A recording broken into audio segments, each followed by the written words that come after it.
Goku and व्हीस ने universe में अजीब सी डिस्टरबेंस फील की रहती है। वेजिटा के आफ्टर लाइफ में सभी को मारने के बाद गोकू कहता है, व्हीस हमें जाके चेक करना चाहिए कि ये क्या है। जैसा आप कहें लॉर्ड गोकू। तभी कॉलीफ्लावर उन दोनों से कहती है, ठीक है चलो चलते हैं फिर। पर गोकू और व्हीस इससे खुश नहीं होते हैं। गोकू सीरियस टोन में कॉलीफ्लावर से बोलता है, नहीं तुम यहाँ पे ही रुको। पर क्यों? मुझे भी लड़ना है। अगर कोई यूनिवर्स में ऐसी डिस्टरबेंस क्रिएट कर सकता है जिसे हम अच्छे से फील भी नहीं कर पा रहे हैं तो ये बहुत ही डेंजरस है। तो इसलिए हम तुम्हें किसी डेंजर सिचुएशन में नहीं डालना चाहते हैं। ये सुन के कॉलीफ्लावर कहती है, हे पर ये तो सही नहीं है, मुझे भी तुम्हारे साथ आना है। जिस पे गोकू बोलता है, अगर तुम्हें कुछ हो गया तो मैं खुद को कभी माफ नहीं कर पाऊंगा कॉलीफ्लावर, इसलिए तुम यहाँ पे ही रहकर मेरे आने का इंतजार करो, मैं जल्द ही वापस आ जाऊंगा। और गोकू की इस बात से कॉलीफ्लावर काफी इम्प्रेस हो जाती है और वो गोकू को प्यार भरी नजरों से देखने लगती है और बोलती है, ओके ठीक है पर भूलो मत तुमने मुझे ट्रेन करने का प्रॉमिस किया है। तभी बीच में व्हीस कहता है, ठीक है अब जाने का टाइम हो चुका है, चलिए चलते हैं। एंड दूसरी तरफ अर्थ पे गोहान और पिकोलो ने भी ये नोटिस कर लिया रहता है कि कुछ तो अजीब है, जिससे कि मरे हुए लोग फिर से जिंदा हो रहे हैं एंड वो दोनों डेड बॉडी से फाइट कर रहे होते हैं। गोहान बोलता है, इससे फर्क नहीं पड़ता कि हम उन्हें कितनी बार मार रहे हैं क्योंकि वो और भी ज्यादा तादाद में वापस आ रहे हैं। पिकोलो कहता है, जरूर आफ्टर लाइफ में कुछ तो अजीब हुआ है, तभी ये डेड बॉडीज हम पे हमला कर रही हैं। एंड फिर वहाँ पे दोनों एंड्रॉइड 17 और 18 पे आ जाते हैं। 17 उन सभी से कहता है, पूरा प्लेनेट अभी केओस में है, हमने ये डिस्कवर किया कि लोग अभी मर नहीं रहे हैं एंड अगर ऐसा रहा तो बहुत बड़ी प्रॉब्लम हो जाएगी। जरा सोचो, अगर इस प्लेनेट के सारे लोग ऐसे ही रहें, कोई मरे ही ना और नए लोग ऐसे ही पैदा होते रहें तो प्लेनेट पे पॉपुलेशन कितनी ज्यादा बढ़ जाएगी, इसलिए हमें कुछ ना कुछ तो करना ही पड़ेगा। एंड तभी कॉलीफ्लावर भी अर्थ पे आ जाती है बिकॉज गोकू ने उसे टेलीपोर्टेशन सिखा दिया था। वो उन लोगों से पूछती है, हे क्या तुम में से कोई मुझे बताएगा कि ये सब क्या हो रहा है। कॉलीफ्लावर को अचानक से देख के गोहान उसे कहता है, तुम्हें तो अभी मेरे फादर के साथ होना चाहिए था ना। जिस पे कॉलीफ्लावर बोलती है, हाँ तुम सही हो, पर वो व्हीस के साथ कहीं पे चला गया और मुझे नहीं पता वो आखिर कहाँ पे और क्या करने गया, बट उसने कहा उसमें बहुत ही ज्यादा खतरा है इसीलिए वो मुझे अपने साथ नहीं लेके गया। तभी पिकोलो सभी से कहता है, मैं जाके एमा कायोसामा को देख के आता हूँ क्योंकि ये सब जो कुछ भी हो रहा है उसका आफ्टर लाइफ से जरूर कुछ लेना देना है। मैं भी तुम्हारे साथ चल रही हूँ। हाँ और मैं भी। नहीं तुम यहाँ पे ही रुको गोहान और अर्थ की सुरक्षा करो। इसके बाद पिकोलो और कॉलीफ्लावर आफ्टर लाइफ में जाने के लिए निकल जाते हैं बट दोनों गोकू और व्हीस ऑलरेडी आफ्टर लाइफ में पहुंच चुके थे। उस जगह का हाल देख के गोकू कहता है, आखिर ये सब यहाँ पे क्या हुआ? लॉर्ड गोकू जरा वहाँ तो देखिए। और व्हीस अपने फिंगर पॉइंट करके गोकू को कुछ दिखाता है।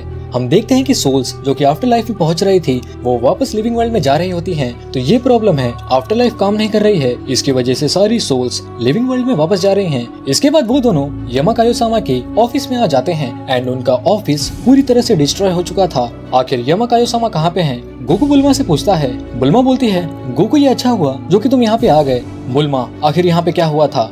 तभी बुल्मा कहती है, ये बिल्कुल भी अच्छी खबर नहीं है गोकू, ये वेजिटा से रिलेटेड है। एंड फिर बुल्मा गोकू को सब कुछ एक्सप्लेन करती है कि कैसे वेजिटा की सोल फिर से लाइफ में आई और कैसे उसने हेल के सारे बीइंग्स को एब्जॉर्ब कर लिया। बुल्मा ये भी बताती है कि वेजिटा ने सारे गार्डियंस को मार दिया है। बुल्मा, ये तो बहुत बड़ी लापरवाही कर दी तुमने, सिर्फ तुम्हारी वजह से ही वेजिटा लिविंग और डेड के बीच का बैलेंस ब्रेक कर पाया। पर कोई ना, मैं इसके लिए तुम्हें माफ कर दूंगा अगर तुम मुझे एक प्यारा सा किस दोगे तो। गोकू हंस के बोलता है बट तभी व्हीस अपने स्टाफ से गोकू के सर पे मारता है। भूलिए मत, इसमें सिर्फ आपकी ही गलती है क्योंकि आपने वेजिटा पे हका यूज नहीं किया। बुल्मा गोकू से पूछती है, गोकू क्या तुम अभी वेजिटा को डिस्ट्रॉय करने वाले हो? गोकू कहता है नहीं, और इसीलिए मैंने उसे यहाँ पे भेजा था, तो अब क्या तुम मुझे किस दोगे कि नहीं? और फिर बुल्मा गोकू को फाइनली दे देती है एक जोर का चमाट। तुम्हारी ये सारी हरकतें बिल्कुल मास्टर रोची जैसी हैं। एंड तभी पिकोलो गोकू को आवाज देता है और पिकोलो के साथ कॉलीफ्लावर को देख के गोकू से पूछता है, तुमने कॉलीफ्लावर को अपने साथ यहाँ पे क्यों लाया? जिस पे कॉलीफ्लावर बोलती है, अब मैं तुम्हारे प्लेनेट पे रह के ये सारे एक्शन मिस तो नहीं कर सकती थी। गोकू कहता है, पर ये काफी सीरियस मामला है, ये वेजिटा के बारे में है। बट तभी उन सारी सोल्स में गोकू कुछ नोटिस करता है। एक सोल गोकू के आसपास ही घूम रही होती है। गोकू बोलता है, ये तो किंग यमा की सोल है। पिकोलो पूछता है, पर तुम्हें ये कैसे पता? गोकू कहता है, क्योंकि मैं ये सेंस करके बता सकता हूँ। व्हीस, तुम्हें पता है अभी क्या करना है? जैसा आप कहें। एंड फिर व्हीस अपनी स्टाफ की मदद से किंग यमा की सोल को बॉडी दे के उन्हें रिवाइव कर देता है। यमा कायोसामा बोलते हैं, ये क्या, आखिर में जिंदा कैसे हो गया? जिस पे व्हीस स्माइल करते हुए कहता है, इस कियोस्क की वजह से सभी लोग डेड और अलाइव सेम टाइम पे ही थे, तो मैंने जस्ट एक फिजिकल बॉडी आपको प्रोवाइड की। और फिर गोकू व्हीस से कहता है, व्हीस मैं चाहता हूँ कि तुम प्लीज अभी हेल और हेवन में जाओ और सभी गार्डियंस को ऐसे ही रिवाइव कर दो। एक बीइंग को जिंदा करना तो ठीक था, बट इतने सारे लोगों को जिंदा करना रूल्स के अगेंस्ट है। गोकू बोलता है पर ऐसे में ये करने की जरूरत है और यमा कायोसामा आप जब वीज सभी को रिवाइव करना स्टार्ट करेगा तो आप उन सभी सोर्स को गाइड करें उनके डेस्टिनेशन की तरफ। एंड तभी गोकू वेजिटा की एनर्जी को सेंस करता है जो कि पहले से बहुत ही ज्यादा बढ़ चुकी थी। ये नहीं हो सकता, वो तो अभी अर्थ पे है। एंड फिर टेलीपोर्टेशन के यूज से गोकू अर्थ पे आ जाता है। गोकू देखता है कि गुहान 17 और 18 जमीन पे जख्मी पड़े हुए रहते हैं क्योंकि वेजिटा ने उन सभी को डिफीट कर दिया था। गोकू को देख के वेजिटा बोलता है तो तुम इस बार अपने एंजल के बिना ही यहाँ पे आए हो। गोकू बोलता है हाँ, और इस बार मैं तुम्हें हमेशा के लिए खत्म करने आया हूँ। तुमने ये जो कुछ भी किया वो माफी के लायक नहीं है वेजिटा। वेजिटा बोलता है चलो देखते हैं फिर तुम मेरा सामना कैसे करते हो। ये कह के वेजिटा अपने सुपर सेन ब्लू फॉर्म में ट्रांसफॉर्म हो जाता है। ये पावर, गोकू हैरान होते हुए बोलता है। एंड तभी वेजिटा अचानक से गोकू के पास आके उसके पेट में एक जोर का पंच मारता है और वो पंच गोकू को इतनी जोर का लगा रहता है कि उसके मुंह से पानी निकल आता है। आखिर तुम पहले की तरह कॉन्फिडेंट क्यों नहीं दिख रहे हो मुझे। और फिर वेजिटा एक एनर्जी बॉल बनाता है और वो एनर्जी बॉल गोकू के पेट में लगते ही एक एक्सप्लोजन होता है और गोकू दूर हवा में जाने लगता है। पर वेजिटा उसका पीछा नहीं छोड़ता है। वो गोकू के पास आके उसे हैमर पंच मारता है जिससे कि गोकू नीचे जमीन पे जाके क्रैश हो जाता है। गोकू की हालत को देख के वेजिटा उसे कहता है कम ऑन काकारोट, तुम तो अभी तक ट्रांसफॉर्म भी नहीं हुए हो, कहीं तुमने पहले ही तो हार नहीं मान ली। और फिर गोकू खड़ा होता है एंड अपने सुपर सेन ब्लू फॉर्म में ट्रांसफॉर्म हो जाता है। मुझे तुम पहले से इतने अलग क्यों लग रहे हो वेजिटा, तुम्हारे अंदर कुछ तो जरूर चेंज हुआ है। जिस पे वेजिटा बोलता है वाओ, तुमने ये नोटिस कर लिया, तो मेरे अंदर वो सारे लोग हैं जिन्हें तुमने पहले डिफीट किया था और हम सभी साथ में मिलके एक हो गए हैं, जहाँ पे उन सभी को मैं कंट्रोल कर रहा हूँ ताकि हम सबका मकसद पूरा हो जाए, तुम्हें मरते हुए देखने का।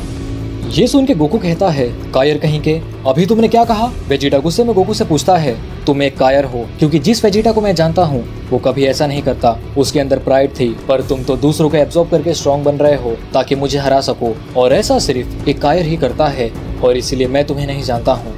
ये सब कहने के लिए तुम पछताओगे। और फिर वेजिटा रेज में खुद को गोकू की तरफ लॉन्च कर देता है। वेजिटा गोकू पे पावरफुल पंचेस की बारिश कर देता है और गोकू बड़ी मुश्किल से ही उसके पंचेस से खुद को बचा पा रहा होता है। एंड तभी गोकू एक पंच वेजिटा की चेस्ट पे मारता है जिससे कि वेजिटा उससे दूर चला जाता है। इसके बाद गोकू ढेर सारे की ब्लास्ट वेजिटा पे फायर करने लगता है, पर वेजिटा साइड बाय साइड उन सभी ब्लास्ट को डॉज कर लेता है। तभी गोकू अचानक से वेजिटा के सामने आ जाता है और उस पे नॉन स्टॉप पंचेस हिट करने लगता है और गोकू की स्पीड इतनी ज्यादा रहती है कि वेजिटा खुद को उसके अटैक से बचा ही नहीं पा रहा होता है। वेजिटा मन में सोचता है ये तो बहुत ही ज्यादा है मेरे लिए, और फिर वेजिटा अपनी आंखों से गोकू की आंखों पे लेजर शूट करता है जिससे कि गोकू को सब कुछ दिखना बंद हो जाता है। यही मौका है, मुझे यहाँ से निकल जाना चाहिए, मुझे जाके और भी पावरफुल बींग्स को एब्जॉर्ब करना होगा ताकि मैं इसका सामना कर सकूं। लेकिन गोकू को कुछ भी ठीक से नहीं दिखने के बावजूद भी वो कामेहामेहा अटैक क्रिएट करने लगता है। ये देख के वेजिटा भी एक एनर्जी अटैक गोकू पे कर देता है। दोनों के अटैक्स एक दूसरे से टकराते हैं, पर गोकू का अटैक ज्यादा पावरफुल होता है जो कि वेजिटा के अटैक को चीरते हुए जाके वेजिटा को लगता है। एंड वेजिटा साइड हट के बहुत मुश्किल से ही उससे बच पाता है। बट हम देखते हैं कि उस कामेहामेहा अटैक की वजह से वेजिटा की आधी से ज्यादा बॉडी डिस्ट्रॉय हो चुकी थी। वेजिटा के मुंह से ढेर सारा ब्लड गिर रहा होता है लेकिन वो मरा नहीं रहता है। ये देख के गोकू कहता है ये नहीं हो सकता, तुम्हारा हार्ट तो डिस्ट्रॉय हो चुका है, फिर तुम कैसे जिंदा हो। गोकू शॉक में बोलता है। इस पे वेजिटा कहता है हाँ, लेकिन मैं मरा नहीं हूँ।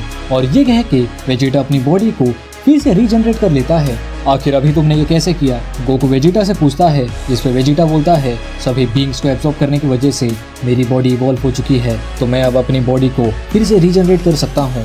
और ये कह के वेजिटा सोलर फ्लेयर अटैक का यूज करता है जिससे कि गोकू को सब कुछ दिखना बंद हो जाता है। और फिर जब गोकू अपनी आंखें खोलता है तो वो देखता है कि वेजिटा वहाँ पे नहीं है। और फिर गोकू वेजिटा की एनर्जी को सेंस करने की कोशिश करता है पर वो सेंस नहीं कर पाता है। आखिर तुम कहाँ गए वेजिटा, सभी बिल्कुल सही कह रहे थे, मुझे पहले ही तुम्हें खत्म कर देना चाहिए था, गोकू रेज में बोलता है। इसके बाद हम वेजिटा को देखते हैं जो कि बीरस के पास आ चुका रहता है। वेजिटा बीरस से फाइट कर रहा होता है एंड फाइट के बीच में वो अपनी बॉडी से वही सेम चीज निकालता है और बीरस जो कि पुराना गॉड ऑफ डिस्ट्रक्शन था उसे एब्जॉर्ब कर लेता है।